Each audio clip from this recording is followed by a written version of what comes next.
All right, should be going live in any second. I'm wondering how long until this seems to go through.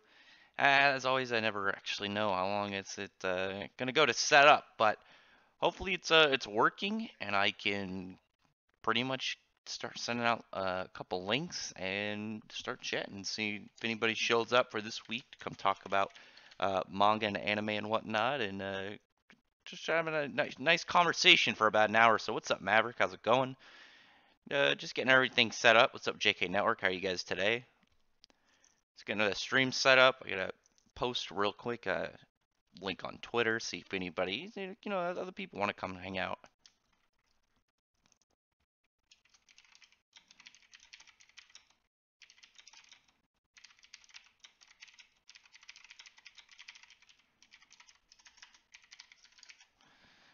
Anyone else notice the terrible, the absolutely terrible anime awards from Crunchyroll? I'm actually gonna change the title because I think that's a lot better.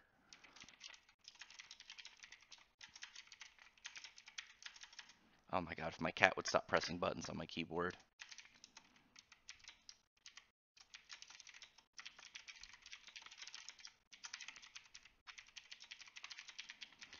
What's up? How's it going with you guys though today? Oh yeah, it's so biased. Like the the All for One against All Might fight was cool in the last like 20 seconds, but the rest of the fight was literally All Might trying to punch him and then failing, and then being like, well, I guess I'll try and punch him again.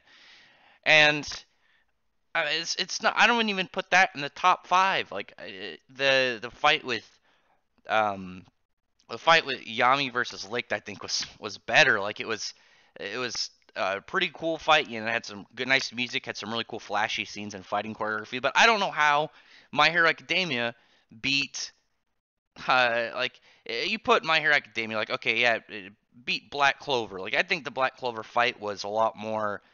It was a lot more fun to watch because of the fighting choreography was a lot more interesting. But obviously, the My Hero Academia one had a much better animation payout at the end of it, and it had a lot more emotional weight. Whereas one was pretty big for a character and the continuation of them in the story, and the Black Clover one was just like a really cool couple minute fight. But the Boruto fight was huge. Like it was amazingly animated. It had a lot of emotional weight. The fighting choreography was great, and it was like what, like 20 minutes? 20 minutes when you just get the fighting in there and you don't include like character dialogue or anything. It's just like a really beautiful looking combat. Like it's ridiculous. You haven't seen the big fights in My Hero Academia or Black Clover? I mean, do you mean the animes or do you mean the series in general?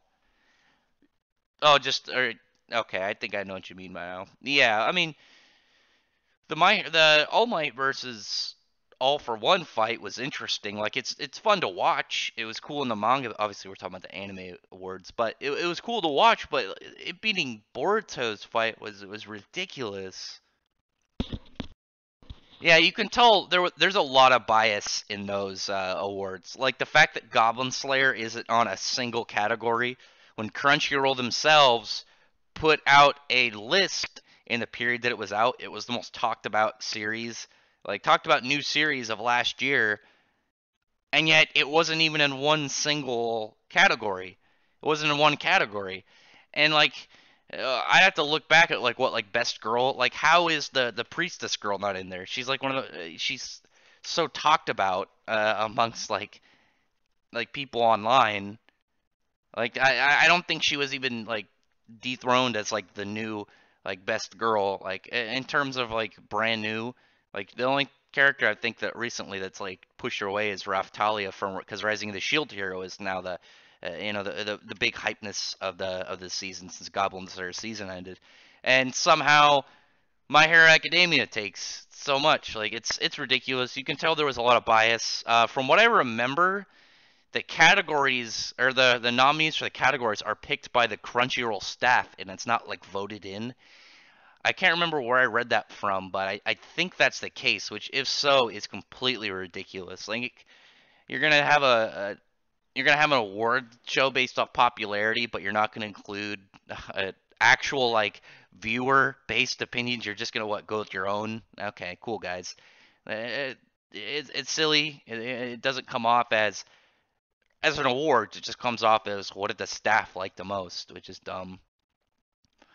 Yeah, the Black Clover manga is a lot better than the anime. I mean, the anime has some really nice fight scenes, some good animation scenes, but the animation quality is so inconsistent, and I think I think it's a little bit hard to get into the Black Clover anime because of that. Like obviously, big weekly animes like their animation quality is not going to be the best, but like it fluctuates so heavy with Black Clover, it's crazy.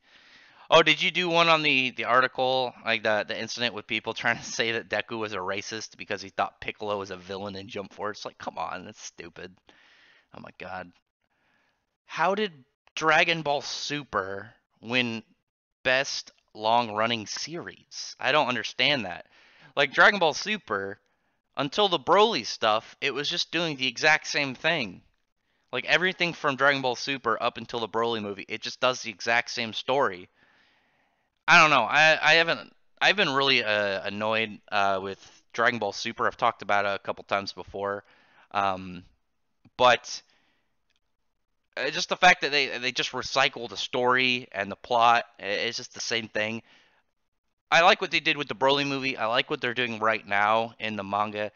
So hopefully it will continue to get better. Like I don't. Yeah, but unless they're only counting like the Broly stuff. I mean, in 2018, I don't even remember how much of Dragon Ball Super was in 2018 because I don't know. I didn't think it was that interesting until the Broly stuff because the Broly stuff was pretty cool. You know, had a really nice layout for a villain. Well, really just an enemy, not really a villain. You had some really good, you had great animation, great fight scenes. You had some really cool stuff. Like before that, it was just like the whole tournament of power. Unless you're a Dragon Ball fan and you're just not really thinking about what's going on in the arc, it's not that exciting. Like the whole battle is like, okay, you know everything's gonna get fixed in the end because they have these super wish granting balls that will easily undo any damage. Goku's already gotten a twofold power up in the middle of the arc. Like it doesn't seem like there's any real tension. It's just, do you want to watch cool fights? And that's really all there really was to it. And some of them weren't even cool. Like they kept, I don't understand why they always want to make Gohan look like a pussy. The Goku Black stuff I thought was goofy. I mean, that's one thing I'm talking about. Like they're like, what are we gonna do for an arc? They just recycled Trunks needs help with the future, and then they put like so little effort into Zamasu's design, and then the whole arc it ended with Goku being, oh yeah, I have a button to call the god tier character of the whole series who just shows up and one shots him. And it was just it was so lame. I thought that was so unsatisfying of an arc. And then the Tournament of Power, outside of watching Ultra Instinct have a really cool theme song and do a couple cool moves, like it was just like, well, what's the point of all this? All that this arc really is showing that Goku isn't the strongest. When he ends the whole arc, showing that all he has to do is get control over this power up, and he is the strongest. But I don't know. I thought it was a really. It's just it felt like the MCU where it's big and flashy and it's popular, but once you start thinking about some of the stuff, you're just like, why is this happening? Like there's so many potholes and so many issues. I don't know. It's fine. Like obviously it's popular. Like it's a big series, but like best long running series of the year, I don't know about that.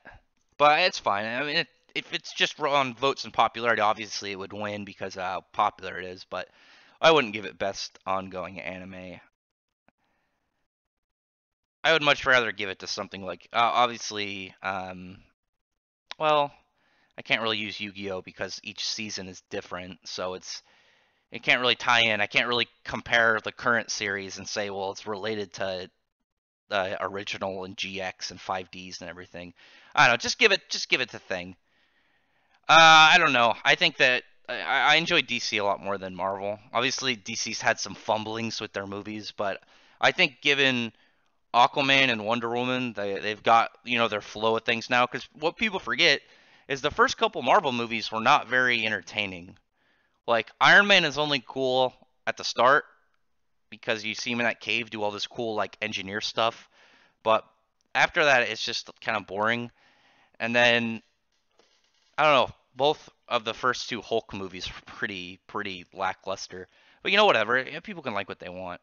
I don't know. I just feel like in terms of the anime awards, the Crunchyroll ones, they were so lame.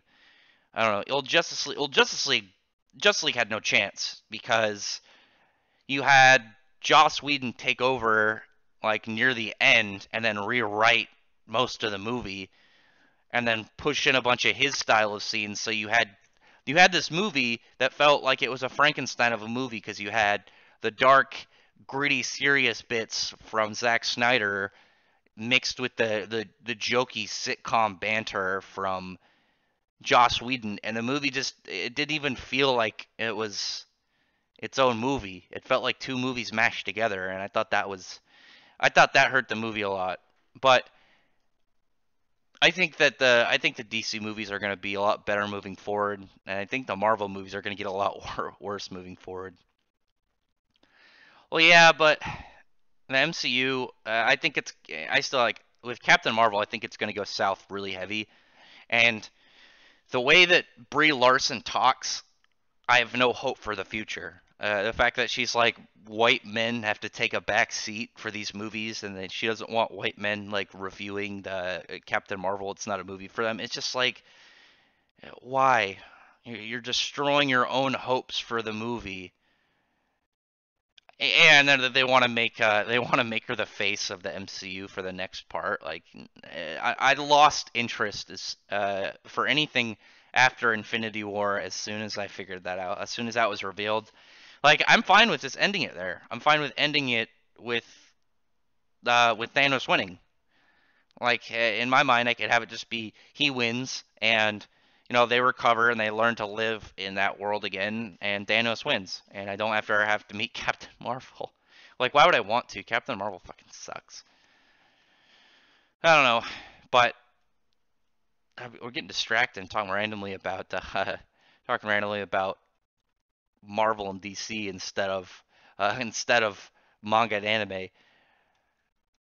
I actually am really curious to what's going on with a lot of the newer manga. Obviously, the older manga, anything like long running in a larger scheme of things, you got a lot of cool stuff happening. You got a lot of transitioning between events, but some of the newer ones, I've read Kingdom. I haven't read it in a while. I mentioned this before.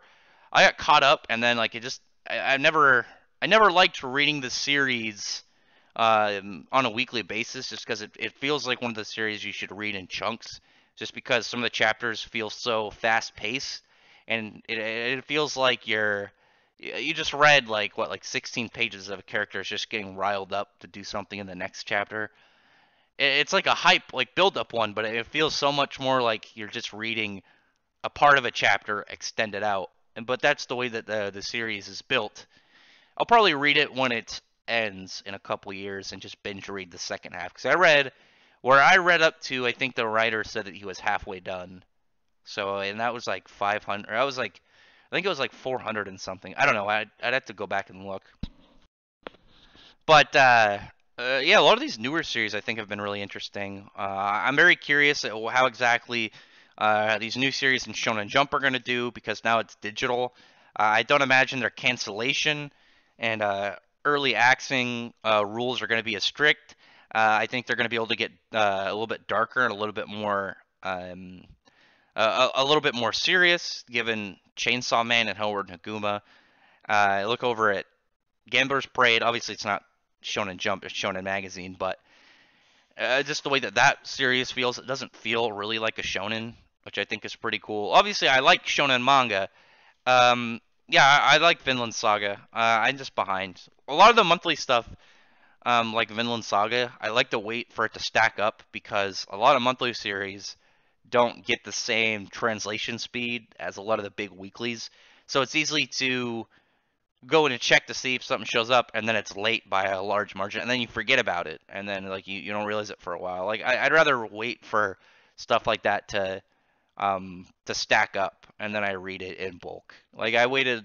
I'm getting ready to read through Pandora Hearts, but like I read a little bit of it, but I'm glad I waited because I remember when it was I think like midway through, and I was gonna start it, but I decided to wait, and I think it'll be better reading it all the way through um, in one read than reading it at an inconsistent monthly release, which I think will be pretty fun, but we'll see. But Gambler's Parade I think is really fun. I'm still hoping people will pick up on that. Like that series is really good. I like the feel of it. I like the writer already. I've always liked the artist. The artist behind it I've been a fan of for a while. Yeah, Eden Zero is fun. I've been really liking the way that Hiroshima has been making sure that it doesn't like it's very distinguishable from Fairy Tail. Like Fairy Tail didn't get this treatment when Rave Master came out, but it's just all these crybabies wanting to complain about Hiroshima using the same art style, but they don't look into they don't pay attention to the obvious gaps between the characters' personalities. I mean, one of the easiest ones. Even look at the one of the recent chapters when Homura joined up with the crew, and she's like, eventually she wants to fight Shiki because she wanted this idea of fighting the Demon King, and Shiki doesn't want to do it because he doesn't like the idea of fighting friends. But then if you look back at something like the Fighting Festival arc, Natsu wanted to fight everybody because he wanted to show that he was the strongest. But I mean, these things this in no way really linked together. Like their characters, they're very different. I mean, they have similarities, but they don't feel like the same guy. And I get annoyed when a lot of people want to do that. I remember I got really mad at Manga Stream because they said they weren't going to translate Eden Zero because they're like if Hiroshima wanted us to translate as manga, then he could at least give us original designs. But then they translate stuff like Burn the Witch, which the main characters are literally just like going appearance wise, they're literally just gender bent Ichigo and Byakuya. I mean, you could say that with almost any series where the writer or in the artist has done a different series because they have, unless it's something like comparing the early art of Soul Eater, like early art Soul Eater compared to end art, like it's huge, like a huge gap. Unless you compare that, like you have a writer or an artist that went through a huge art style evolution, you're gonna have them with characters having similar traits because it's their art style, and it just felt so much like they just didn't want to do it, and they came off as so aggressive and so rude with the way they did it. Like they literally could have just said, our guy that was doing our Eden Zero translations doesn't want to do translations anymore. He's too busy or something. But it was so rude of them to do, and I'm really hoping that since the Shonen Jump service has come out, that their numbers have gone down drastically. Because fuck them. They don't. They're especially like especially because with the Shonen Jump service, they should be relying more on stuff not in Shonen Jump and hoping that the other magazines don't do similar things, which I'm really hoping they do. I'm really hoping all these other big magazines also do it. I looked at Neolation. I don't know. Well, it was about like computer hacking. I mean, I'll probably check back in it soon. Like I read the first chapter and I just didn't really have my interest. Like I didn't really know if I would really care for a series about computer hacking. I mean, like I said, I'll probably look back into it eventually. I'll wait to see if it passes the margin of like around like 12 to 16 chapters. As long as it continues on, I'll probably check it out eventually. I don't know. It didn't seem like my cup of tea. Yeah, Jujutsu Kaisen's chapter was awesome. I'm glad to see Yuji's back into the fray. Things coming to help. Coming back this week was best. Yeah, I'm glad to see again. I'm hoping he gets in Jump Force a lot because I've played the Quartet Knights video game, and I wish other people would check that out. I don't think it did as well as I was hoping, at least on the when I played it. I haven't played it in a while, but when I did, actually became my main because his gameplay was so fun, and I'm hoping that will come to Jump Force. There's obviously a bunch of characters people are wanting, but I would like each series to have at least two. Some characters in there having one, I think, is kind of silly, especially Yu-Gi-Oh. Like the fact that Kaiba's not in, obviously there's still speculation that Kaiba will be DLC because some of his dialogue has been data mined. But goddamn, they need to put Kaiba in there. Kaiba's the fucking best rival in shonen manga. Like they need to get him in there. But I would like Yuno and Bakugo to be brought in, and then maybe eventually get like Yami and All Might. We need the rivals in there. You need to have at least have to have the rivals in there. Come on, bring them in. Yeah, the world building in Eden Zero is great. I've been really liking it. I've been really liking seeing all these planets. What's up, Senpai's home? Place when the anime screwed up was attempting to make Black Clover part edgy like Naruto anime, and asked you were put on the steps of the church.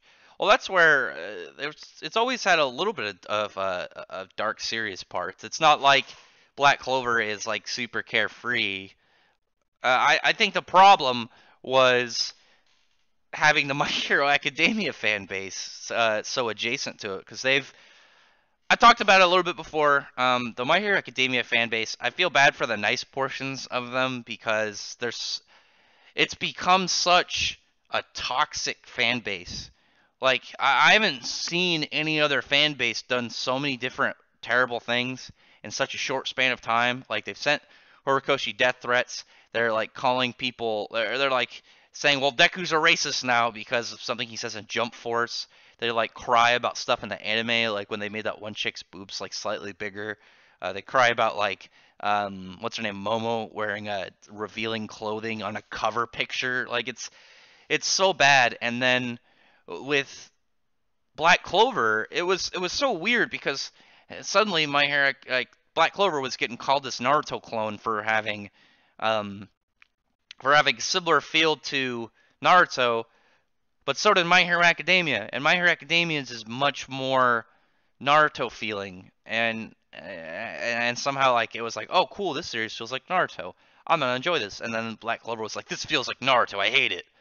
And then just luckily the anime picked up, and then people ate their words when they realized like yeah, it had similarities, but it's different, and then the haters just want to hate on stuff. Like I don't mind if someone's like I dislike this because of these reasons. Like okay, that's fine.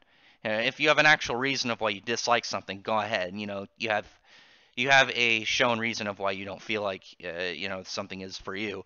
But when you just hate something and you're just like I don't know, I just don't like it. It's just like you're just hating on something to hate on it. Like it felt so much like for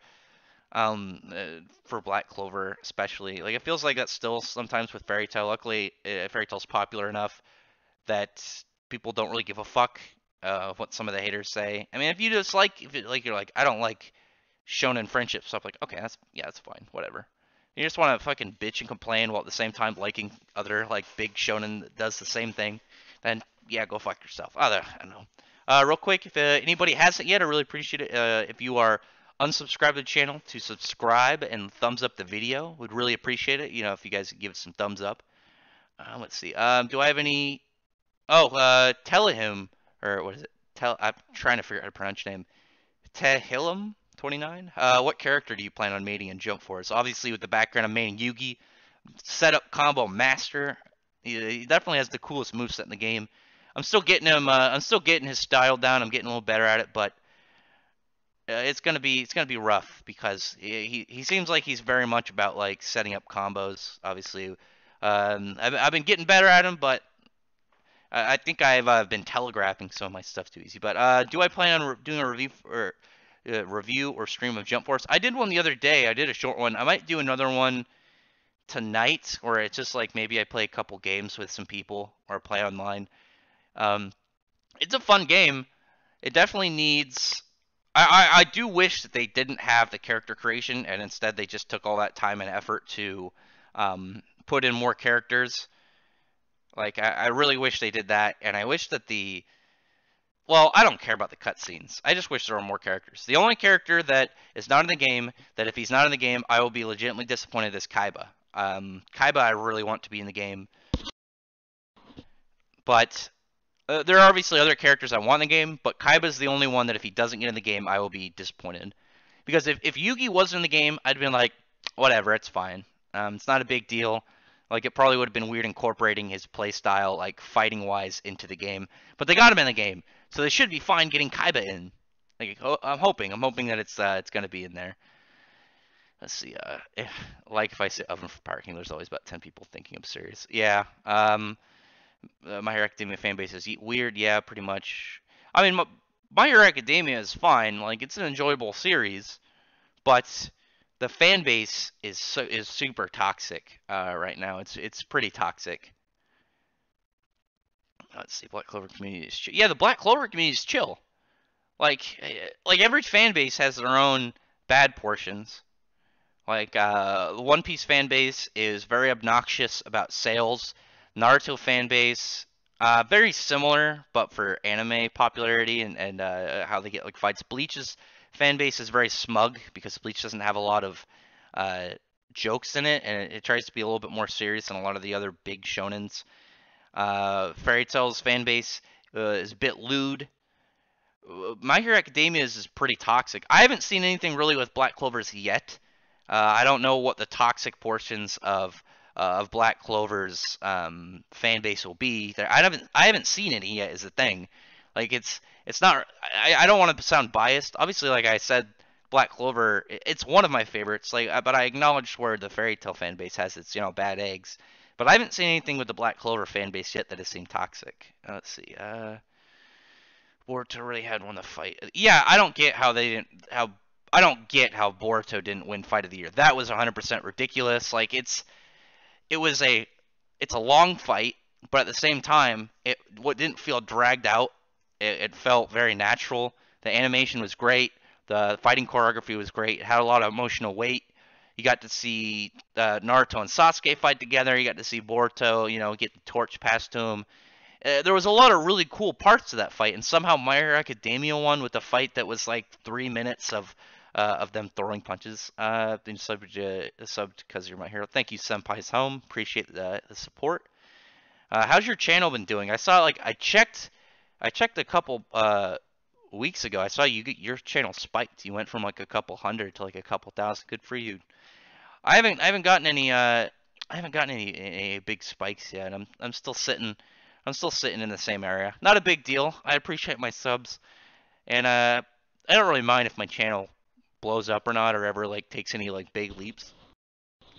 I just like talking to people. Like if I never make money off the channel, it's not a big deal. Like I have a job, I don't have to worry too much about it. I just like chatting with people. I like seeing people's opinions. Sometimes I like to make drop a truth bomb and see people get salty. Like I saw some people really salty about my uh, the My Hero Academia video I did over the whole like racist Deku thing with the title and the thumbnail Deku Klux Klan and the picture hanging out with a bunch of Klansmen. I saw some people were kind of salty about that, or it's just like, I mean, yeah, I'm addressing people being salty and jumping to something stupid. Let's see. I seriously need to read the manga. Wait, I missed what manga you were talking about. Let's see. Hunter x Hunter. You don't need to read the manga for Hunter x Hunter. I'll check you out on Twitter. Hang on. I thought it was already. Usually I follow people back. Uh, you don't want to read I don't, unless the whatever website you're reading the manga on, or if you're buying physical copies, because I know they touch up a lot of Togashi's art in the official volumes. But other than that, I don't think you're gonna want to read like the manga because it's so poorly drawn, and the manga's still going, but Togashi is never gonna get back to it because he doesn't fucking care, and it's just gonna forever. They're gonna be on that boat forever, really. The dude is like 50 something, and he's getting pretty old. And from what I understand, he doesn't. He's not he just plays games all day. He's not like some super tip top shape health dude. I'm waiting for Suna. Yeah, Suna would be cool in it. Suna and Toriko, I figured would be in the game. Maybe there'll be DLC. There's a lot of characters that could be in it, but I still really wish that Kaiba is getting in the game. Kaiba's the only character that I really will be disappointed if he's not in the game. All for One won Best Villain. What? Did he really? How? How did All for One? God damn, Crunchyroll is fucking garbage. I didn't even check. I only know about the fight. And then Devilman Crybaby won a bunch of awards. But how did All for One win Best Villain? How? How is that possible? Like I mean, he's an interesting villain. How did he win Best Villain? Like his whole thing, he wears a suit and he makes fun of All Might. That's like all he did. Like what the fuck, God, dude, Crunchyroll is fucking garbage. How did he win Best Villain?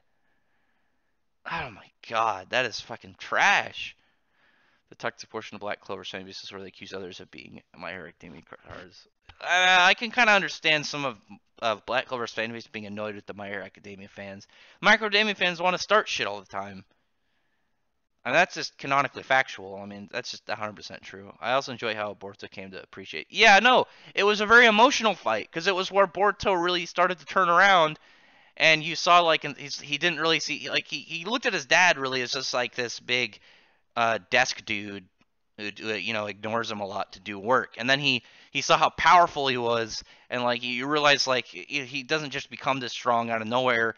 In that part where he's holding the giant Rasengan, and he's like, what did Dad have to do to get his Rasengan this heavy? And he's like thinking back on like it wasn't literally just like, man, this Rasengan weighs a lot. It was the emotional weight of like what he had to go through to get this powerful, get it to where it's at now, and it was so much better.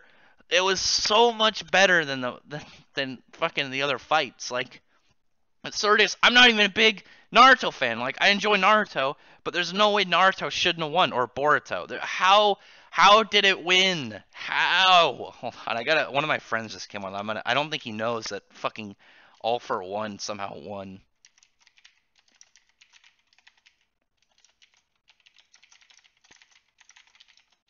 One second.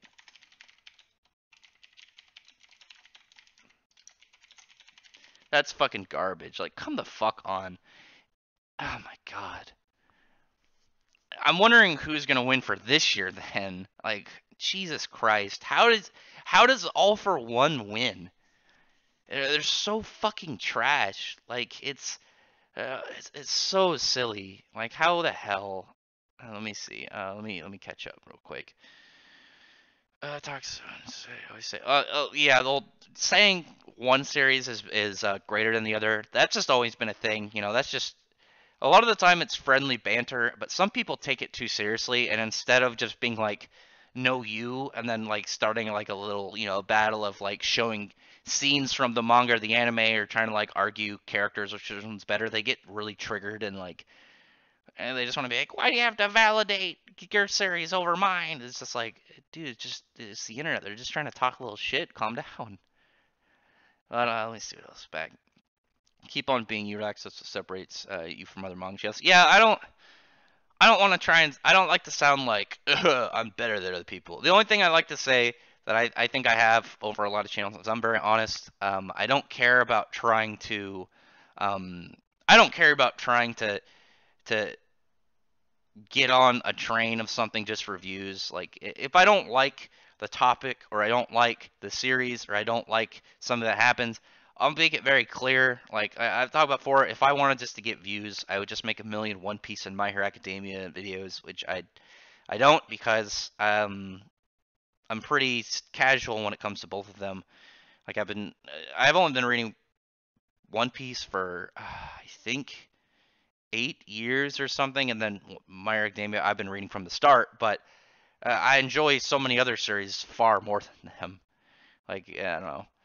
How toxic the Hunter x Hunter fan base is? The Hunter x Hunter fan base is toxic, but the Hunter x Hunter fan base is toxic partially because their author is never going to finish the series, and they won't want to accept that, and it makes them salty.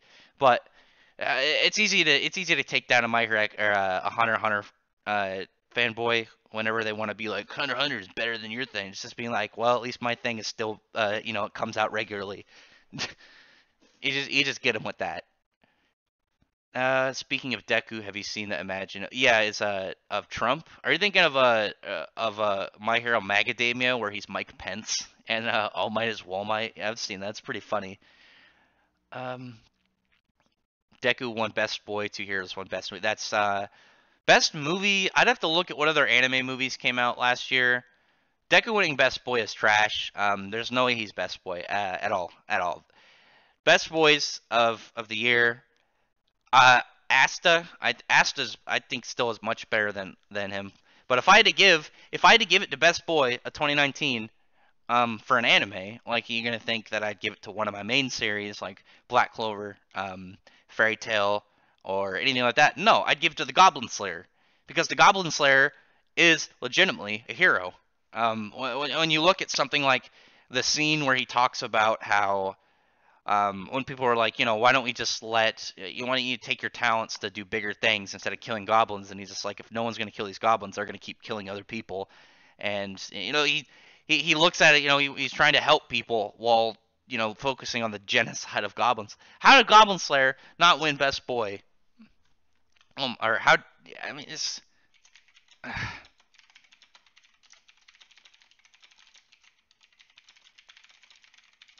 how did the Goblin Slayer not win? How the fuck did he not win?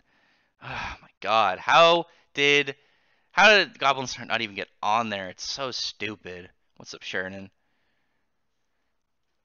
Yeah, the fact that My Hero Academia's fight won over Black Clover's or won over Boruto's is ridiculous. That's retarded. I'd have to double check on movies, because I a lot of the time I don't watch a lot of anime movies. The only ones I could think of recently that I've watched. Well, no, because Dark Side of Dimensions was 27. Well, it was 2016 in Japan, 2017 in America. So I don't know if I could count it. And I think the only other anime movie I watched last year that came out from last year was the um, Seven Deadly Sins movie, and that movie sucked. Like that wasn't a good movie. That was pretty bland. Let's see what else. All Might vs. All for One was just screaming the audience and on walkie-talkie. Yeah, the fight was almost entirely he goes to try and punch, All for One misses or gets blocked, and then he sets up and he gets a punch in. That was the whole fight. And that was like 3 minutes of doing that. It was like 3 or 4 minutes. The Boruto fight should have won. It was stupid that Boruto didn't win. So then how about the YouTube manga man? Can we do our own votes best? I mean, it's obvious. You shouldn't. For the fights, at least, it's obvious. Like, there's so many people. Like, how did Boruto not win? Like, it's ridiculous to say to think that they didn't win. Like, they should have won. Like, regardless of how you think about Boruto, that fight should have won. It was so much better than any other fight for last year. It's one of the best anime fights outside of a movie. Like, the only fight I could really see contending for it is the fact that the Broly fight really was like 2 hours long or something like that, like an hour and a half, hour 45. But that was a movie, so it's like, yeah, that is unfair. It had a movie budget, and it was a movie budget of one of the biggest series versus a random episode of Boruto where it was just like this amazing fight scene. Oh my god. Let's see. Yeah, I appreciate it, Senpai's Home. I don't know. It's ridiculous. I think it's really silly. Like, obviously, there's what's up, SG Sammy. We're just talking about the fact that somehow My Hero Academia beat Boruto in in Best Fight of the Year, and the fact that Deku somehow beat Asta and the Goblin Slayer in Best Boy, which is absolutely fucking retarded. Makes no sense. Crunchyroll is trash, and they're going to continue to be trash. I'm so glad that I unsubscribed to them after that whole hike. I just realized that's going to be what's going to be really hilarious in the next year is where does High Guardian Spice rank in the 2018 or the 2019 awards? Because not only if people notice that Crunchyroll is getting super politically correct and super SJW, but it's going to be their own series, so they're going to be. There's no way that it's not going to win something. It's going to win like most. They're going to probably make a most progressive anime and just put that in there. Make a brand new award just to put it in there. It's probably going to win like best girl and like I don't know that super soy dude where he's like a limp-wristed black dude is going to be like his character's probably going to be a huge pussy and they're going to be like best boy because he fights toxic masculinity or something stupid. I didn't even think about that. Next year's is going to be hilarious. That one, I didn't even think about that until just now, but that's going to be fucking amazing. Like, not only is it going to be super one-sided because there's no way that have voting fairly. Like it has to be rigged and set up in some bullshit manner, but it's also their own thing. Oh my god, that's gonna be. I didn't. That's gonna be hilarious. Goblin Slayer. I mean, yeah, it's there's no way that while sitting in a room, because it shows the people, all the people like on board with like doing the judges or whatever. All these. Oh my god, I remember I looked last year and I was just like, these guys all fucking look like pussies. But there's no way that while sitting in that room that they didn't actively say that they weren't going to let Goblin Slayer in there, because the fact that Goblin Slayer wasn't in any category is bullshit. It was the most talked about new series of 2018. It on their own research and own article, they showed that Goblin Slayer was dominating views. Like it was dominating in other countries for most viewed series, and yet it wasn't in one category. It's such bullshit. They were 100% rigged it against it. There's no way that Crunchyroll was making us a fair competition. 100% bullshit. They had to say we're not letting Goblin Slayer. They had to. Had to. There's no way. There's absolutely no way. What do I think about the Seven Deadly Sins fan base? Uh, I don't. I'm trying to think. The only thing I can really think about the Seven Deadly Sins fan base is, from what I'm aware, they like to mess with the Yu Yu Hakusho fans, which is kind of weird. And then I see some of them try and talk shit to Fairy Tail fans a lot of the time, which I don't really know what they're gonna try and talk shit about, because the Seven Deadly Sins has become such a mess. Oh my god. And the movie was bad. The movie is one of the worst anime movies I've ever seen, just because it felt terrible. You watch the movie, it was like it was like 2 hours long. An hour and a half of that is just like people mistaking Meliodas for the other guy, and the other guy being mistaken for being Meliodas, and people taking forever to get that through their head that two characters look alike. And then the villain somehow hates Meliodas, but doesn't recognize that that's Meliodas that he's fighting, which makes no sense. Like, so stupid. That whole movie was bad. It was I talked about before, the only thing that I liked in that movie was the Endura Demon, because they used the design of one that was from one of the volumes. They showed in the back one of the volumes that I remember when I saw it, I was like, I like that design. He looks like a demon ankylosaurus.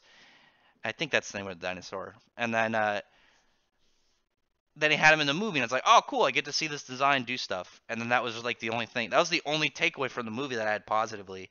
It was goofy. It was super stupid. I don't know. Seven Deadly Sins has been really disappointing me. I think it's been going down heavily. Um, the Ten Commandments started out as such a hype group, and then as soon as Meliodas got his powers back, they just got steamrolled. And I've had that argument a lot with people, and they'll be like, "What about the Spriggan 12?" I mean, most of the Spriggan 12 are very impressive. The only one that got steamrolled was God Serena, but he got steamrolled by the strongest character in the series, so it's at least strongest known character in the series. So it's not really, it's not really something like, well, he lost to that guy. I mean, they were just getting completely steamrolled over and over by almost entirely Meliodas and Escanor. Arthur's character has, like, the series is almost over, and Arthur's character has amounted to nothing. Nanashi's character had absolutely no point to being there. There was no point in introducing another country if not Tagashi, if Nakaba doesn't continue another series just taking place in a different country. If he doesn't do that, there's no point in having, hey, look, Japan exists. There's no point in it. It was just, well, Nineheart though got to beat Urza in a fight beforehand. He got to show that he was powerful. He got to show how useful he was and how we've seen that he's able to fight. The only reason that he lost was because his story has got dispelled. And then when he went up against Natsu was just blatantly more powerful, and Nineheart's a summoner, so he doesn't have high durability, since only a handful of characters in the series break away from the stereotype of how their power is. Like, we know Gray and Lucy are durable because they get beat the fuck up so much, whereas most most make mages and most summoner mages aren't very durable because they aren't used to taking damage because of the way their fighting style is. Like it it just came off like the Ten Commandments. Like Galen was a beast when he showed up, and then he lost to who did he lose to first? He lost to Escanor. No, he lost to Meliodas, and then he lost to Ban, and then he lost to Escanor, all in like what, like 25 chapters of this character getting steamrolled, and then they had Marcilla get trashed instantly just by pretty much attempting to do anything to Escanor. You had Monspiet and Derriere lose the same chapter to Meliodas. You had Merlin casually troll on Grey Road. Merlin's character is 100% a trash Mary Sue character. She has everything she wants, infinite magic. She somehow, with 4,000 power level, is able to contend with people who are like 180,000. She randomly remembers partway into an arc that she has immunities to other characters' powers. Like, what? How was she intimidated by Galen at all if she's fine facing people like Grey Road, people like Chandler, people like Cusack, Zeldaris? Like, why? Why? How was she defeated by Chandler, who was uh, in a much weaker and more like playful state when she fought him, and then like the serious one, she's somehow like making him look like a joke. Why? Why? Why? What was? Yeah, there's another one, Master One. So what's the point of Zeldaris? Zeldaris' character was built, hyped. He had kind of like this anti-Meliodas feel to him. He's got a cool design. He's got a cool power, and he's all done almost nothing. He's almost nothing in the series but stand around.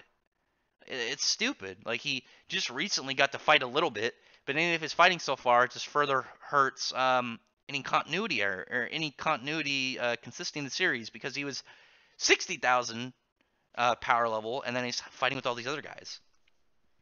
Well, hang on. Urza's not a Mary Sue because Urza. I need to make a video about this. I talked about I want to make a video of it. Urza is good at combat, and she's good at being an authoritative figure. She's not good at anything else. We see she tries to act, she can't act. She's bad at reading people on a more on a social level. She she's terrible when it comes to any form of flattery in a lot of ways, and being put in a position when it's not a serious point. We saw that when she was made the temporary guild master at the start of the Albrecht arc. She was extremely flustered over it. Yeah, because people are stupid. People are stupid, JK Network. They don't take into account the fact that Urza's shown that she's not good at a lot of things.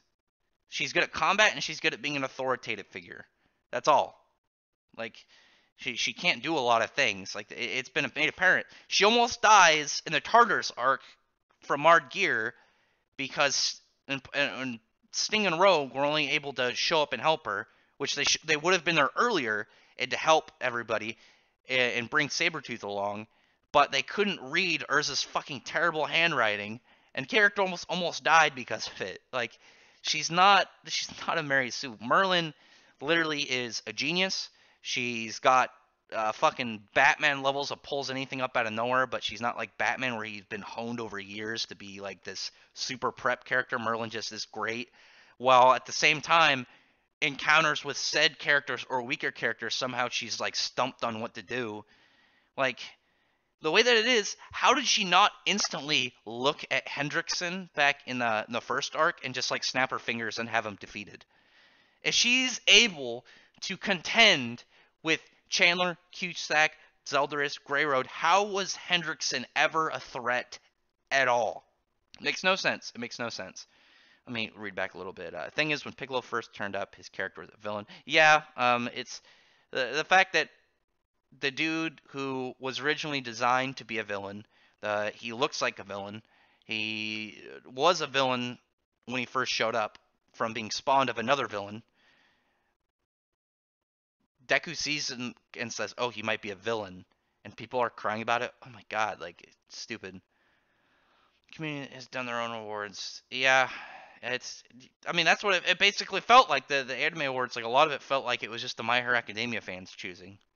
You see GG Bros tweet about how JoJo's Bizarre Adventure anime it looks like ass, and everyone's been the boomer Doge meme. And I don't know who Digibro is, but that's goofy. I know that JoJo has really nice animation, so I would imagine him getting corrected on having a terrible response to that pretty frequent and pretty understandable. You're already in the next year in 2019. Yeah, the 2019 Anime Awards for Crunchyroll are gonna be fucking hilarious. That's gonna be hilarious. I feel like the Demon King versus Bond fight might stop me from dropping 7 Deadly Sins. No, because the fight, I have my review done. I uploaded a bunch of videos, and I'm gonna, obviously I've got them set up to be posted throughout the week. But Bond fighting him makes no sense, and I say that because apparently he lost his power, his immortality, when he used it to bring Elaine back to life. But his whole fighting style is the fact that he can heal and regenerate from attacks, and then steal people's stats and stamina over time because of that. While when he was in the Netherworld, like it showed the advancement of his regeneration because of how much damage he was constantly taking, and then they gave it away. So him being able to do anything should not be a thing. I mean, his gift ability, because he has unlimited life, so he should be able to continuously heal people without risking his own ability, because he's not healing people with magic. He's forcing life energy into him while the fountain of life power continuously regenerates it in his own body. But it's goofy. I know. I'm not saying that. I'm not saying that you have to drop it. I'm saying like this is my response to it. I mean, it's so goofy. And then like, how is he going to contend with this guy? How is he going to contend with the Demon King, like captivated Meliodas, when this is him with all the commandments and Meliodas' body? Ban couldn't do shit other than the combo with the immortality and the gift while the dude's reverse power was active. So what is he gonna do against the Demon King, who now has all 10 commandments? Like, how is he gonna do anything? How logically should he be able to do anything? It's so goofy. It's so goofy. I don't understand. I don't understand how exactly he's going to do anything to him. Like, and then I don't get how the Demon King. For one, I don't like that it's the Demon King. I don't like that his character is being set up seemingly, at least as of right now, as the final villain. I thought Melstarosa was perfect for a final villain. He was perfect to be the final villain. He was in a story set where the plot of everything revolved, stemmed from essentially angel and demon version of Romeo and Juliet. And Melstarosa, he was an angel that lost the woman he loved to his rival from the enemy clan, while pretty much turning into a melding of light and dark, and being, like I said, like combine all those things. He's the perfect villain for the series. He's the perfect villain set up to be the final villain, because he's a failed romantic rival in a story that has very much a romantic kind of story setting, like base rooted out of it. It's set between these two clans, and he's now becoming a merged version of both of them. Like, why wasn't he the villain? Like, the Demon King obviously has existed in the story for a long time. He's been talked about, he's been hyped, but he's got almost nothing to his character. Whereas we had all this buildup for Melstarosa, we had all this stuff about his relationship to Meliodas and Elizabeth. We had all this stuff that made so much more sense for him to be the villain. Are Esteros and Melster disappointing too? No. His character, it was such a nice reveal. It was such a nice transition into being his character being the villain. It was cool to see him go through the transformations every time he got a commandment, and his form altered. He got a new power added onto it. The weapons themselves were also really cool. I liked his cool commandment weapons that he was able to create. He was so much more interesting. And I like the Demon King possessed Meliodas' design. I like that he's got like this cool black and gold look, and he's got like, these cool claw hands coming out of his um, those like little wings or shoulder pieces or whatever, and he fights people without even like he crosses his arms and just stands there, and those hands just whip around and beat people up. I think that's cool, but I don't think that the way that he's been handled in the series, he should be the final villain. I don't like that he's being super cocky, and being like, oh, like he's messing around with these people, because he wants to torment Elizabeth and Hawk because of his brother Wild, but he knows Meliodas made it through the portal, and he knows Meliodas with his original super secret, this time for real, for sure power, can kill him. Because once he finally used it, he tore off the dude's arm. He tore off his whole arm and then, or like, completely deteriorated it. So why isn't he worried about that? Why isn't he thinking, I need to do something about Meliodas? Because there's either gonna be a whole nother Meliodas, or he's gonna fight him eternally, like in a spirit battle fight for his body. So I just don't like I don't think the Demon King fits as a villain, this far into the series, the way that he's been set up. That's just my opinion.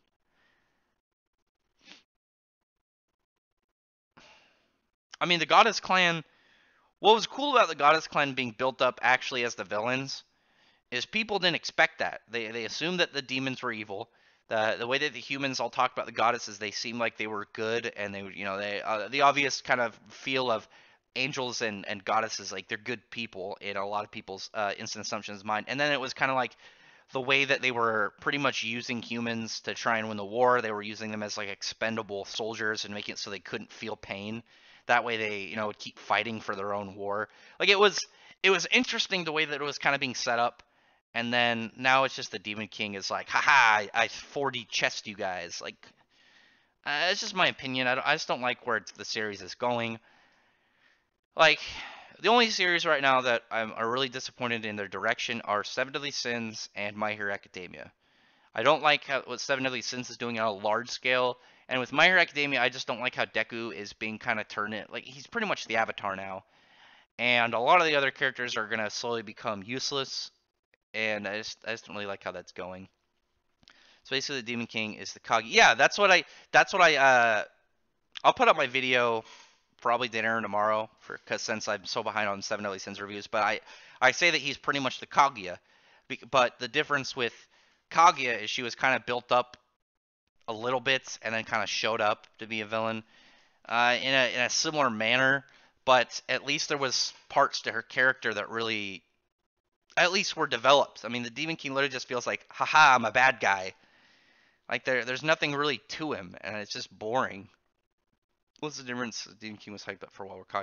I mean, the Demon King was existed, but he wasn't ever the focus of anything. He was never put as this. We have to really do anything to the Demon King. It was just like, yeah, he exists. He's doing something, but he's trapped in this other dimension, and he can't do anything. So he's not really a factor here. Like it was like so much of Meliodas being the villain, or Maelstorosa being the villain, or the Goddess Clan being the villain.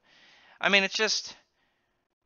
Seven Deadly Sins, like, I was so hyped with Maelstorosa. I was extremely happy with the reveal of his character. I thought his character fit so well as a villain, and I was very pleased of everything, how it was going. And then that was taken away, and he got turned good again by pretty much yelling at the evil to go away, and they just left his body. And then I was like, okay, we'll get the Demon King Meliodas. And it's now the Demon King who has existed since almost like very early on in the series, but he has like nothing to his character, and he just feels like I'm a big bad guy. Like you should be intimidated by me. And like I said, he looks cool. His fighting style is cool, but he's got like nothing character wise. And it's not like the series is setting up to do big stuff from the future, because we already know Seven Deadly Sins is getting closer to its end. Like if it was like, okay, he's gonna come back, and now the demons are all gonna come back to the normal world, and the Goddess Clan is going to come fully back, and so they're all going to exist on the same plane again, and it's going to be like a real holy war again, and it's going to be even bigger than the last one. But it just doesn't feel like it. Gloxnia and Droll, yeah, they were cool for a little bit. Like I said, that's what I was talking about. Is they were built up. They were cool. I like the designs, especially what they did in the anime. I like what they did with Gloxnia's wings in the anime. I thought that was really cool. But they were cool for a little bit, and then Escanor stepped in and just one-shot him, and then Meliodas stepped in and then completely manhandled him. It was so annoying. I've been really disappointed with the way that Seven Deadly Sins has been progressing, and I've been on this topic for a while, but I don't know. It's just really salt-inducing the way that it's been going, and I just really hope that the series can end out in a good way. I mean, if Nakaba plans on making another series that takes place in the same world, like in the same world, but maybe it takes place in a different country, then I think that'll save a lot of areas for the series. I think it'll save a lot of different aspects to where characters aren't going to have maybe as big impact overall, and it's very confined to just Britannia. I think that'll do a lot more for the series on a larger scale than where it's at now. But if he goes and tries to overdo it, then it's gonna. If he makes it so the Demon King and the Supreme Goddess like overshadow all the other countries, it's gonna make it like pointless to do anything with the other ones. If we're already seeing like this is where everything pretty much like centers around, everything else is just kind of there. I also heard King pulled a Toshiro's guy. Yeah, he got an adult form and it was stupid. I don't like King. I've been a very blunt about that for a long time. When it comes to Seven Deadly Sins, I haven't liked King's character. I think he's annoying. He's not a Mary Sue, or he's not a Gary Stu because he's a dude, but he's close up to it, and he's definitely the favorite of Nakaba.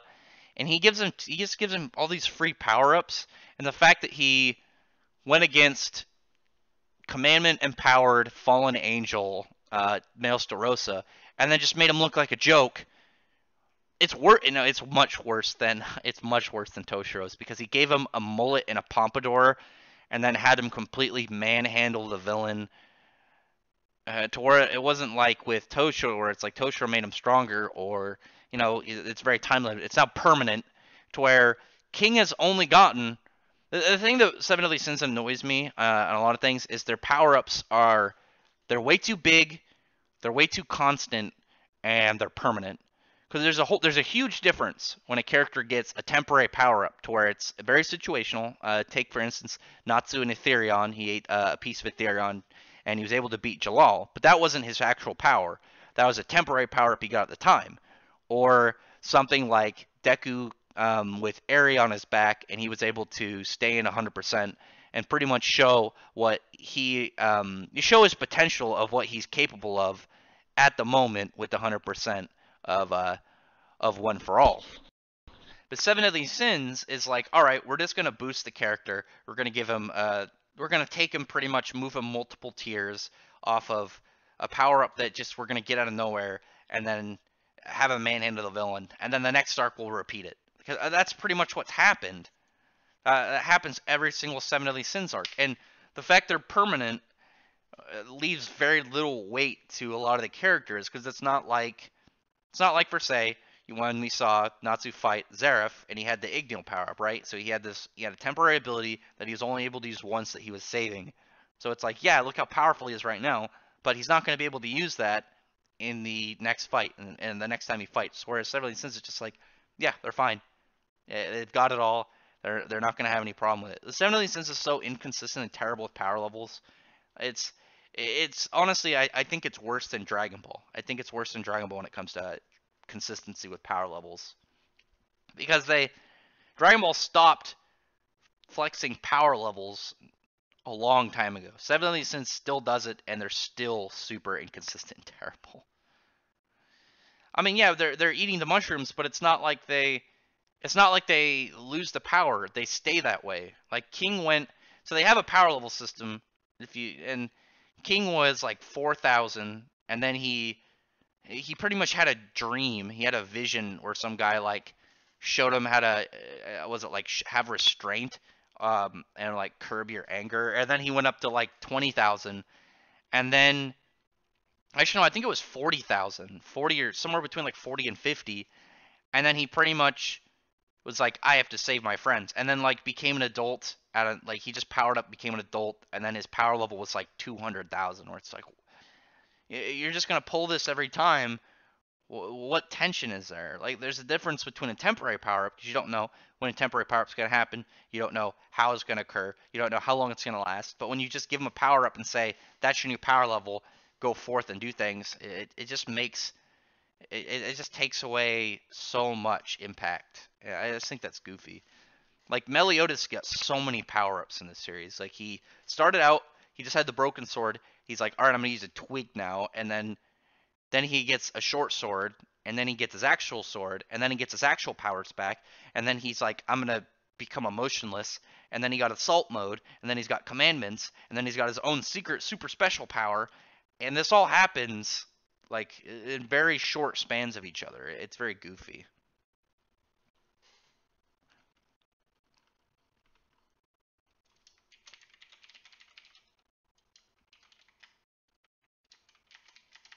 Hmm.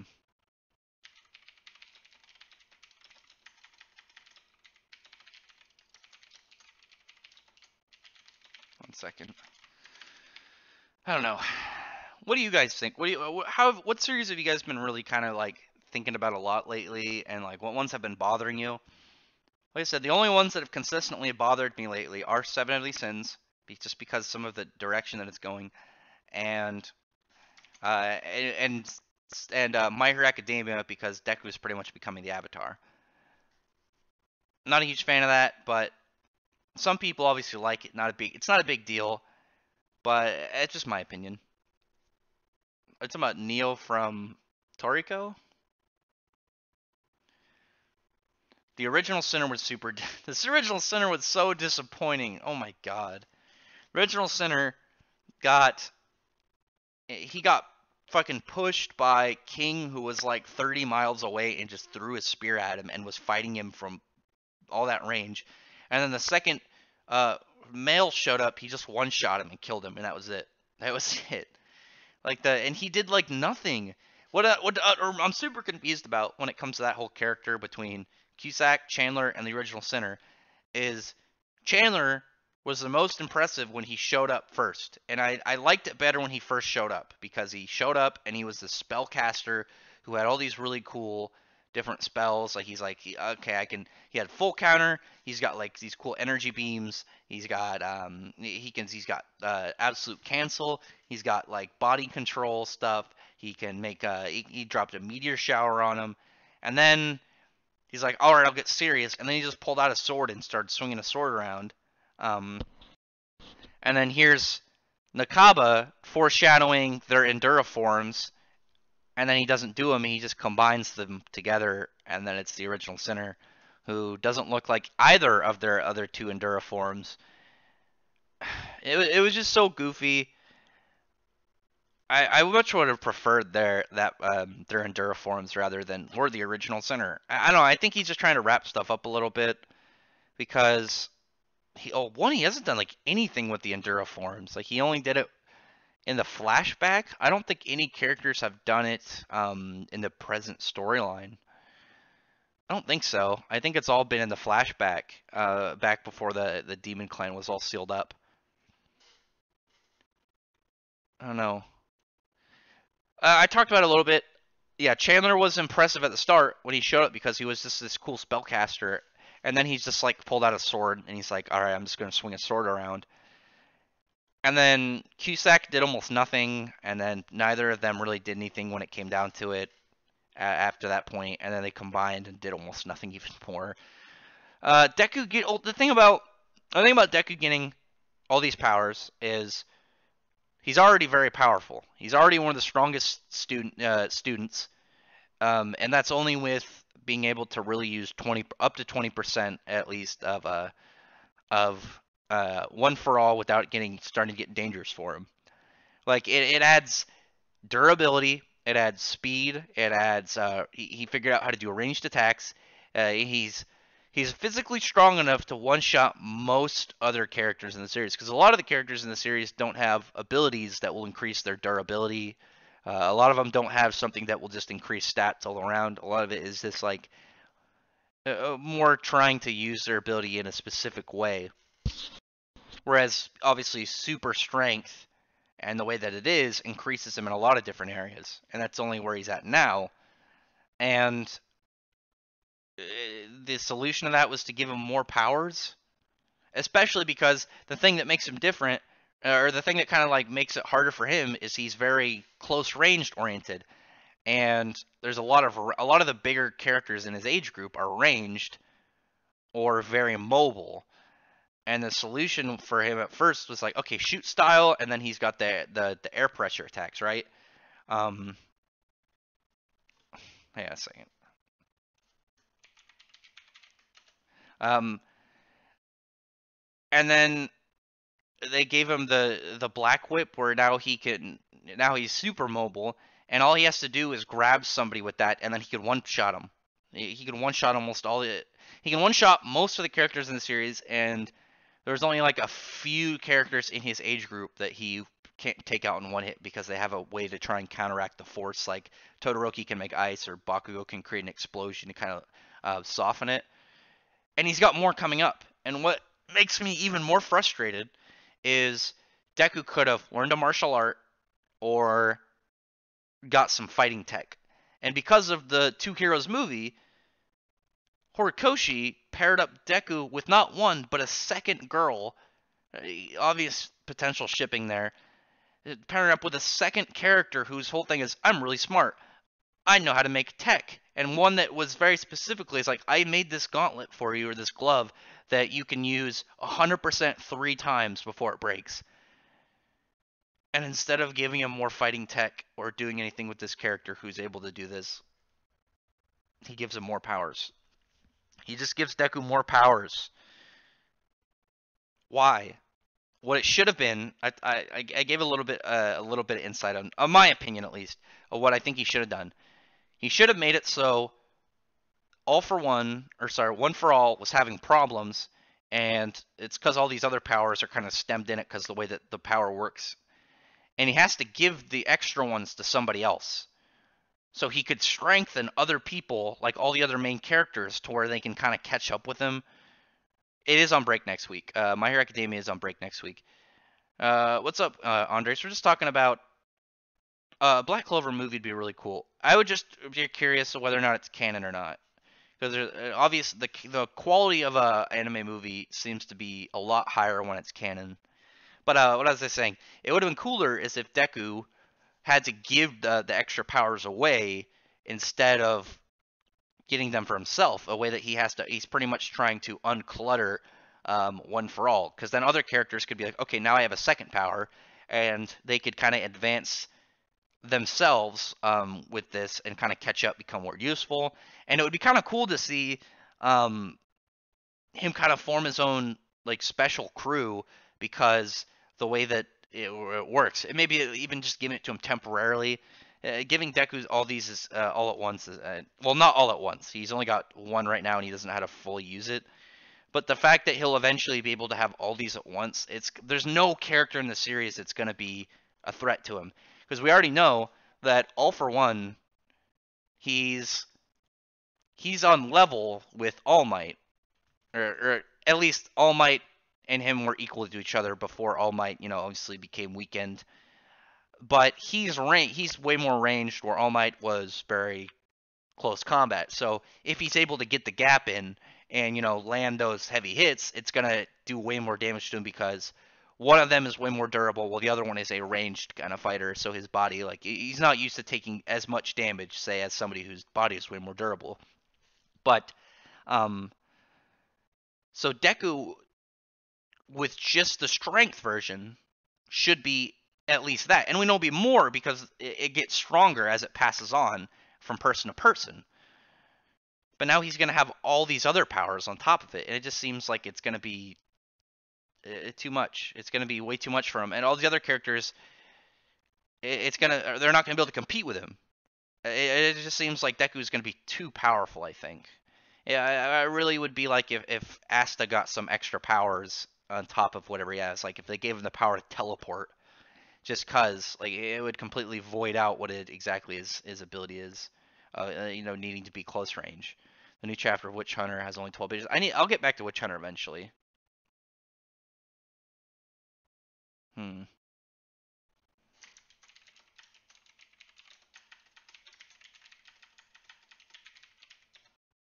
1 second. I'm just replying to somebody right now.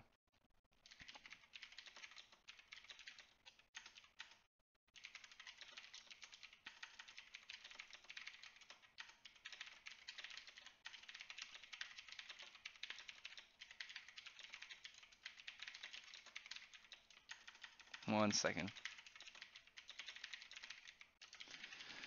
Wonder what I should make for dinner tonight. I'm gonna make curry. What are your thoughts on 7 Sins members besides King and Merlin? I used to really like Diane, and then Diane became, as soon as she lost her memory, she became extremely annoying and she became useless. I used to really like her character. She was one of my favorites at the time, and then her character kind of just went super downhill, and I wasn't very happy about that, but whatever. Meliodas, I don't really care for Meliodas. He's pretty Gary Stewish. I don't like him very much. Wait, did you ask what? I like Escanor. I think Escanor's cool. I like Escanor's character. I like that his limitations on his ability, and he figured out a way to. He's got a way to fight against that, right? He's like, okay, if if my power is he's got this sunlight energy that makes him stronger. How is he going to do it at night? Okay, he's able to store energy he doesn't use in his axe. So, okay, it's at night. He's able to use some of his power, but it's on a limited supply, which is cool. I like that. I think that's really nice. I like his design. I like his dialogue. I like his fighting style. I think Escanor is a really cool character. The only thing that I don't like about Escanor, and that's the only thing I don't like about him, is when he goes into the one and he's like got this like malefic grin. I think it just kind of is out of nowhere. It doesn't really fit his character. And that's not a big deal at all. It's a non-factor. It's just one of those things where I'm just like, why is he having this evil look on his face? He's not an evil guy. He's prideful. It should be more like he's looking down on other people. Because that was one of the things that was really cool. Like some of his dialogue when he's like when he I think it was Gallon or Esterosa when he tells him that he has to apologize to him for being born into his world. I thought that was badass. Like just that level of ego on that was awesome. I thought that was really cool. Oh wait, I missed some stuff. Would Gray's Devil make or Demon Slayer Devil Slayer affect demons from other series because they're different? Well no, because it's specifically made to fight demons, so it should work. It's not like it's made specifically to hurt Ethereus demons because of something that has to do with the way they're created. It's just it does more damage to demons. I mean, I imagine it kind of carry over the same of like Dragon Slayers fighting dragons from other series. It just seems that unless it's very specific, it should carry over. Let's see. The only thing, okay, the bottom of microtheme is why people with multiple quirks is why aren't people with multiple quirks. Very sure. Well, okay, that was so that was explained a little bit with the I can't remember what they were called, but that little bit with all the little kids that Bakugo and Todoroki were messing with, that part that was fucking way too long. It was like I think it was like 5 or 6 chapters or something. But most people, when they have two parents with powers, it like becomes like a hybrid of both, like a fusion, whereas Todoroki's is more of like half and half. That's really what I got out of it. I don't know if there's probably more characters who have like two, because it doesn't seem like it's some mind-bending reveal. It seems more like it's just uncommon, and it's more frequent for them to have like a merge of the parents' powers, you know? It comes down to what villain have they planned for. Wait, hang on. It comes down to what villain they have planned for Deku and Myrick features. Well, we already know the villains. We know obviously it's got All for One and then Bad Touch, the hand guy. But the hand guy, he's being built up as a villain, but I can't take him seriously as a fight with Deku because he either is gonna land, like his power literally, he either lands a one-hit KO or he doesn't. Like it's not when he fights Deku, it's either going to be Deku beats the shit out of him and plays dodge game the whole time, or or or he gets hit. Like I don't know. I don't really know. So I already read this. Okay, I read that. Oh, why are you worried about endgame stuff? We already know he'll become the greatest hero. Oh, I know he's going to become the greatest hero. Like I usually assume that the main character is usually going to become the strongest. But it's the fact that all the other characters, all the other like side characters are going to become. It just feels like they're going to become background characters. For instance, it's one of the reasons I didn't like a lot of the end game of Digimon Frontier is because the way that the two main characters got to achieve um their big super form with Emperor Greymon and I don't remember what the other one was, but it was a form of Garurumon, but I forgot what it was. But they needed to use the other characters' powers on them to use it, so the other characters mostly just stood around at that point and were just there, and they just watched. And that's what I feel like it's going to be with My Hero Academia later in the game, where everyone else is just there and Deku does everything. That's what I'm a little bit worried about. Did I finish my Hime? I finished it a while ago, but I don't think I was paying attention enough to get a lot of this stuff. I'm gonna rewatch it soon. Um, I'm planning on rewatching a couple series soon. Right now, I'm reading a couple series. I've read a little bit of Pandora Hearts though, Andres. I've got it. I've got the chapter link still open. I usually read a chapter every other day. I just started because of at my work. It's either we're doing stuff or we're just hanging out waiting to do stuff if we're not. So I like to read. Oh, Magna Garurumon, thank you. But I'm gonna read a couple more chapters this week. I'll probably finish it within a couple months. Because I'm reading that, and then two of my friends also want me to read 20th Century Boys and Attack on Titan. So I'm gonna read all three of those probably around at the same time, just jumping between them. What's up, Mike? How's it going? Doom guy against Deku. Deku would surrender to his manliness, completely surrender. Let's see. How long am I gonna go on this stream? People are showing up. It seems like you guys are enjoying chatting, which is good. I'm having a good time talking to you guys. We know if present villains in Micro has been introduced so early. Yeah, but the thing is, I think Horikoshi said he doesn't like. He only wants to make the series 30 to 40 volumes. So unless he changes his mind, because we're only at like, what's the current volume number? Like 25, 26? Let me look it up real quick. Let me look it up. Because I know the end of the Yakuza arc was like, what, like 20? 21? My Hero Academia. 1 second. Volumes. Let me look it up real quick. Where is it at right now? Why do I look it up when I see body pillows? Why am I looking at... Why did it...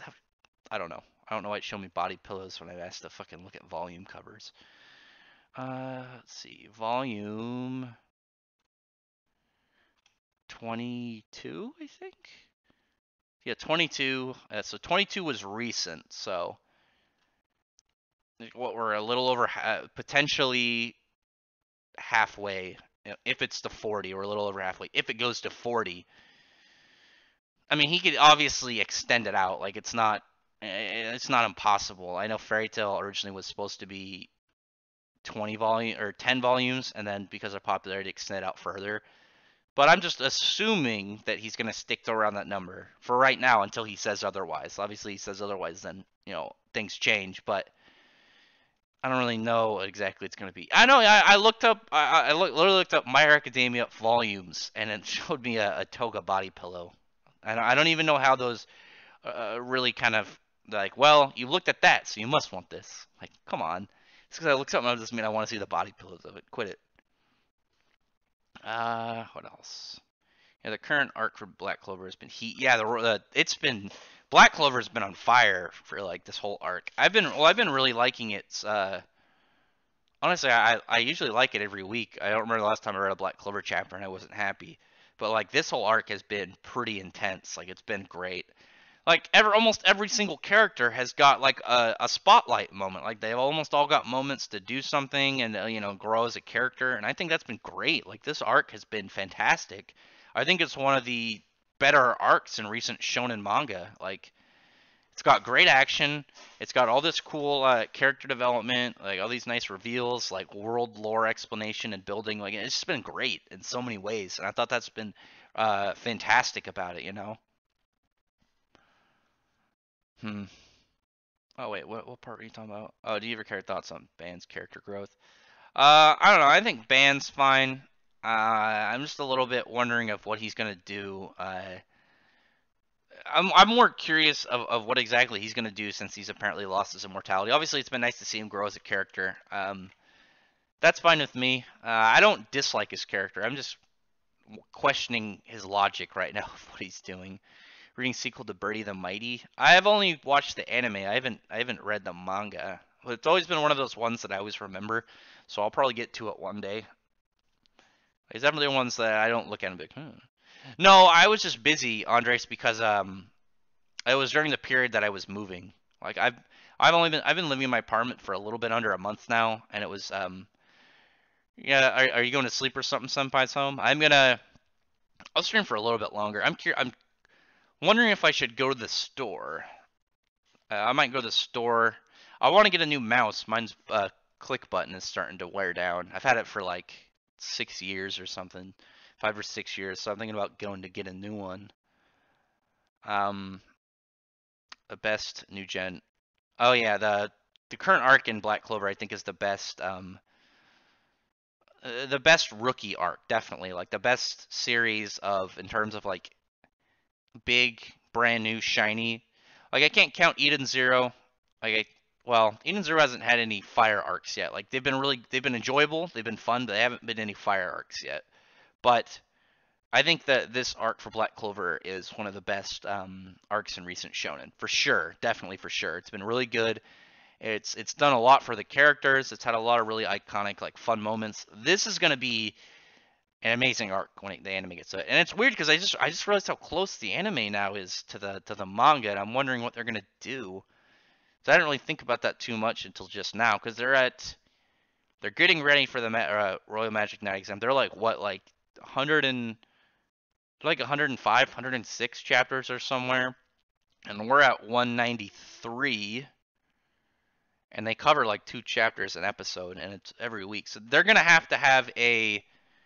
I think what they're gonna have to do is they're gonna have to have a lot of training in between, a lot more training between the two arcs, because I think period between the period between the Royal Knights exam and the Royal Knights exam and the current arc is 3 months. Let me double check.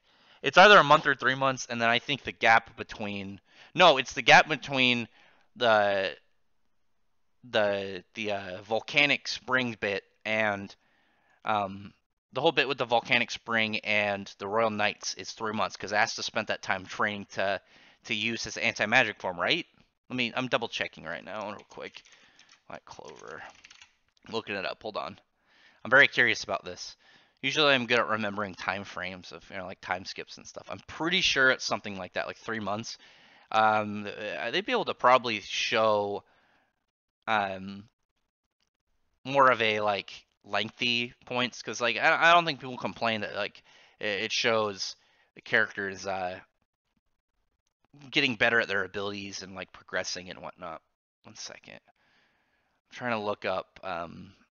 Okay, I found the chapter. I just gotta figure out where exactly the stated time is. Like, okay, yeah, looking.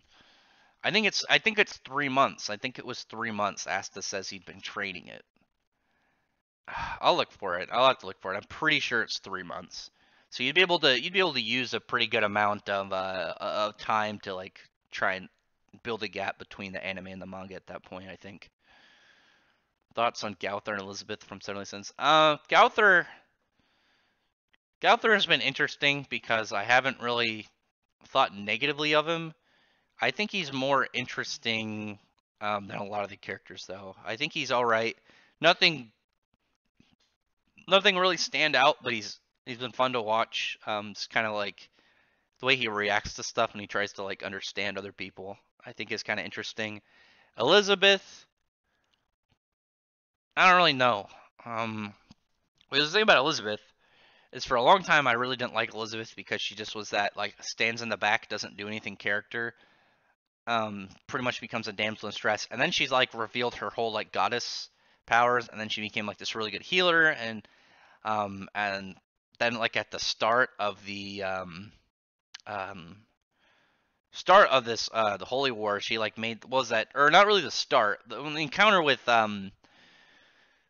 Esterosa back before he became Maelsterosa when she made that like big light whale, I think it was. That was really cool. And it's like, okay, cool, she can do stuff. She's like learned abilities and she knows how to fight now.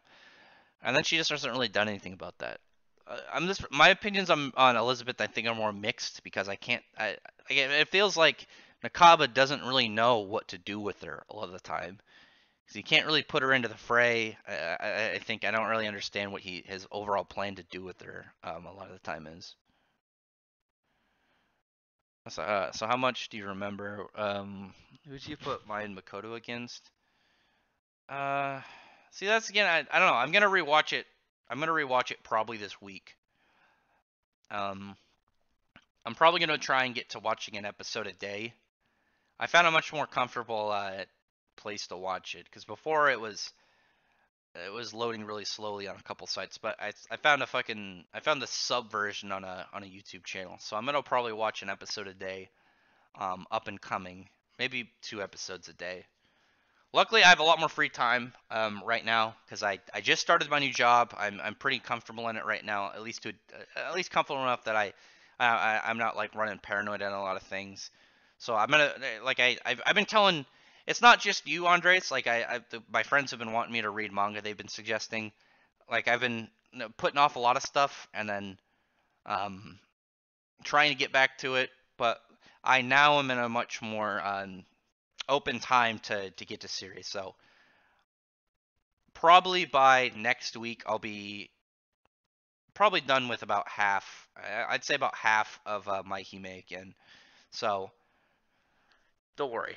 It hasn't been forgotten. It hasn't been like brushed under the rug. It's just me being busy, but I'm now available to do a lot more stuff. My over over focused on stuff right now bit is should be over. Now it's getting back into series. Like I haven't been reading a lot. I haven't been in a lot of series recently. Like I'm behind on like a month of comics. I've just been recently catching up with a lot of the manga outside of the ones I review, and I'm behind on a lot of anime. So don't worry, I'm going to be catching up on stuff soon. Are you enjoying Pan Arts? Yeah, I'm only a little bit in. I'm only a couple chapters, but it's interesting. I know it uses a lot of references to a lot of like folktale stuff, which I think I'll like a lot. This one of my friends read it and he showed me a little bit of it. And I think I'll enjoy it. I'm sure I'll enjoy it. I think it's gonna be cool. They said they got Black Clover at 102 episodes. Yeah, it's gonna keep going. It was originally gonna be 1 year, and then it got a continuation. And I think at this point, with how well Black Clover's fan base is doing, that it's gonna just keep going. I think they need to slow down the anime a little bit though. Um, I think right in here is a really good area to slow it down with training and stuff, and then leading up to the tournament arc. I think would be not to rush it as much as it's going right now. Well, I wouldn't say it's rushing. The fairy tale anime is fucking rushing like crazy. They're doing like 2.5 to 3 episodes right now. Nakaba doesn't know what to do with a lot of characters. Yeah, no, Nanashi has absolutely no purpose. I think he's my best example of a character that's like he doesn't know what to do with him because he introduced this guy, this samurai dude, and he's never done anything with him. And I've been really annoyed by that because I thought he was really cool, and then he just does nothing.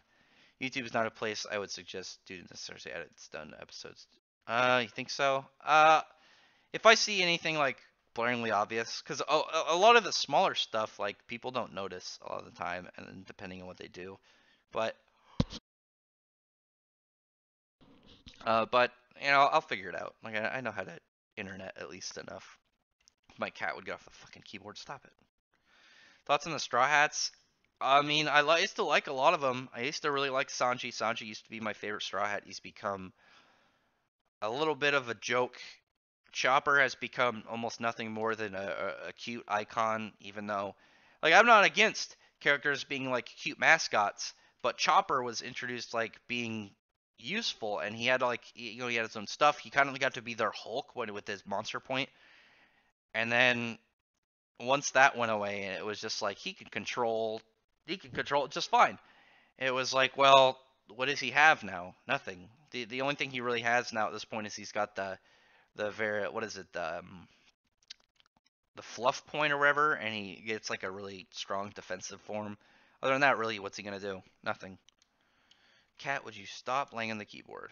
She keeps pressing F11. She's really good at pressing F11 and full screening or minimizing shit, aren't you? You're really good at that. But the only Straw Hat I really like right now, well, really like ones I enjoy right now are Frankie and Frankie and what's his name? Frankie and Brooke. I don't know how I'm spacing on Brooke, but they're the only ones I really like right now. Um, I've been really bothered. Like Luffy is Luffy has become, I think, a little bit lame.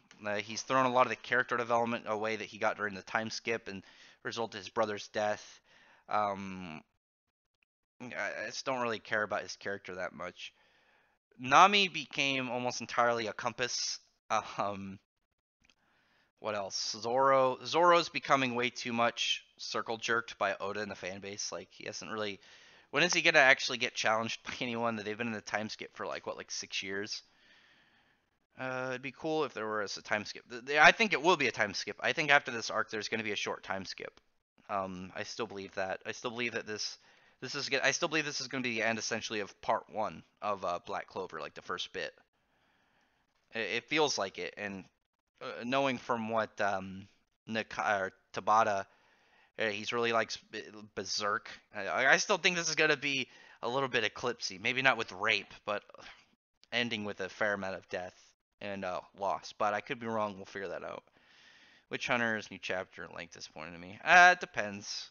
I mean, did it give good stuff or was it just short and really gave you nothing? What about Robin and Jinbei? Robin actually is one of the most annoying characters out of their crew because after the time skip, she showed how powerful she was. Like she was able to, when Jinbei and Luffy got in that spat, she was able to hold them both back, and that was while Luffy was in his second gear, and then what? She did nothing. She hasn't done shit. Even in the fight with Diamante, she showed she could do stuff, and then she immediately stood in the back and let Cryos or whatever fight him. I mean, it's the closest thing to really doing anything that she's done in a long time is um, when those Wano Ninja thought they had her, and then it turned out it was a clone. So she thought it had enough to be like, just in case I get caught. Robin hasn't done much, and then Jinbei's character, I can't tell what Oda's plan is to do with him. Like, is he gonna be a Straw Hat or not? Is he gonna really be valuable or not? Like, he keeps bringing him in, like he's gonna do something, and then doesn't do anything with him. I'd much rather him do something than fucking Law. I don't like Law. I've never liked Trafalgar Law's character. He, he's boring, and his power is way too much of a whatever's convenient at the time. I wish that he would have like Hawkins would have been the ally character instead of him. Kyogre versus Water Dragon God, who would win? Well, the Water Dragon God should be able to win because the thing about Pokemon is you can get hurt by your own element unless you have an ability that says something different. Like what is it? The motor. Like there's the ones that heal and then the ones that give buffs. But Kyogre doesn't have that, so he can take damage from water, whereas the Water Dragon God can eat water attacks, and logically they're going to be fighting in an ocean, or it's going to be raining because of Kyogre's ability. So he's really just going to he's really just gonna keep powering himself. Yeah, I'm gonna end the stream soon. It's been going a little lengthy. I only was gonna do it for an hour, but we're at like an hour 40 right now. Um, I'm gonna end it in a minute, and then I'm probably gonna go to the store and maybe like figure out what I want to make for dinner. But I don't know. Oh yeah, Usopp. I forgot about Usopp. Usopp's cool. I like Usopp. God damn it! My cat keeps laying on my fucking keyboard and pressing buttons. Girl, can you stop? What did you do? There we go. She she likes to lay on the keys. Like she's gonna press an F11. She's gonna push print screen and screenshot. Aren't you? You're really good at that. And then it lags my computer out when she just lays on the screenshot one. Would you stop? Now she wants to wrestle. Quit it. I'm doing something right now. Oh my god. Okay, yeah, I'm gonna end the stream. Yeah, Usopp's cool. Kyogre is the ocean, but the fact that the water dragon god can get stronger and heal himself or regenerate stamina from water attacks when there's no way they're not going to be fighting in the ocean. I mean, he could take damage from his from water attacks, so like he's gonna be able to turn that shit around on Kyogre, and that's just what I believe. And we also haven't seen the full extent of the water dragon god. That's gonna be really cool. And the thing about Kyogre, just a closing thought. The thing about the Kyogre is Kyogre isn't master of all of the seas because we know that Lugia also like controls part of the oceans in Pokemon. Like Lugia is just as big as a deal as Kyogre. Whereas in Fairy Tail, as far as we know, the Water Dragon God is like probably going to be the only big deal ocean guy in the series. But anyway, yeah, it's good. It was a good stream, guys. I appreciate everyone for showing up. If you haven't yet, I appreciate if you thumbs up the video, thumbs up the stream, and if anybody's here that's new, subscribe to the channel. I'm gonna put out a video right after this. I'll probably put out my Seven Deadly Sins video so you guys can see about that and get my opinion. Obviously, my opinion isn't absolute.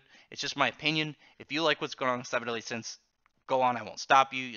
It's the people trying to act like their opinions are absolute. Like you can enjoy my channel while only partially agreeing with what I say. You don't have to agree with me on everything to enjoy my videos. But other than that, like I said, appreciate everyone for showing up. Hopefully we can talk again soon. I'll probably do a short Jump Force stream maybe some point this week. And and for anybody that's still here and anybody who shows up, there's a link to my Twitter in the description because I won't be able to make a spoiler video for Fairy Tail 100 Years Quest. It's all going to be on my Twitter because I won't be able to make a video at the time of the release, but I will be able to post it on Twitter for screenshots. So follow me on Twitter if you haven't, if you want to get some of the Fairy Tail 100 Years Quest spoilers when they come out on Tuesday. Other than that, yeah, like I said, thanks all for showing up. Talk to you guys next time.